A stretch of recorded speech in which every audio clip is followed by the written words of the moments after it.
দাদু ভাই, মানুষ ট্রেনের লাইনের উপর কেন দাঁড়িয়ে আছে?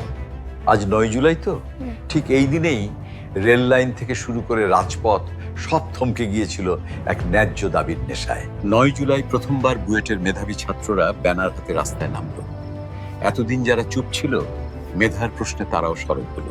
ঢাকা বিশ্ববিদ্যালয়ের লাইব্রেরির সামনে থেকে নাহিদ ইসলাম ঘোষণা করলেন, বাংলা ব্লকেড এখন থেকে সকাল সন্ধ্যা চলবে। ঢাকা, চট্টগ্রাম, রাজশাহী সবখানে রেলপথে অবরোধ চলল। সরকার চেয়েছিল আদালত দেখিয়ে ছাত্রদের ঘরে ফেরাতে। দুজন শিক্ষার্থীকে দিয়ে কোর্টে আবেদনও করালো, কিন্তু সমন্বয়করা সাফ জানিয়ে দিল, কোর্ট নয়, সমাধান দিতে হবে নির্বাহী বিভাগকে। সাভার থেকে বরিশাল, সারা দেশ যেন এক একটা জেলখানা হয়ে গিয়েছিল। তৎকালীন আইনমন্ত্রী আর ওবায়দুল কাদেররা হুমকি দিচ্ছিলেন, কিন্তু ছাত্রদের মনোবল ভাঙতে পারেননি। সাধারণ মানুষের অনেক কষ্ট হচ্ছিল না দাদা ভাই? কষ্ট হলেও সাধারণ মানুষ ছাত্রদের দোয়া করছিল। মানুষ বাস থেকে নেমে মাইলের পর মাইল হাঁটছিল। এই সাধারণ মানুষের ভালোবাসাটাই ছিল বিপ্লবের আসল শক্তি।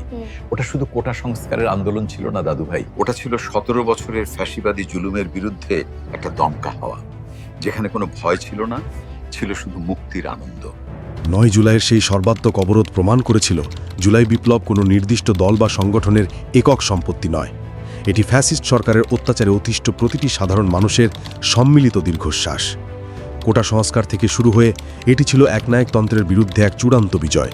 এই নতুন বাংলাদেশ আমাদের সবার, এই বিজয় জনগণের।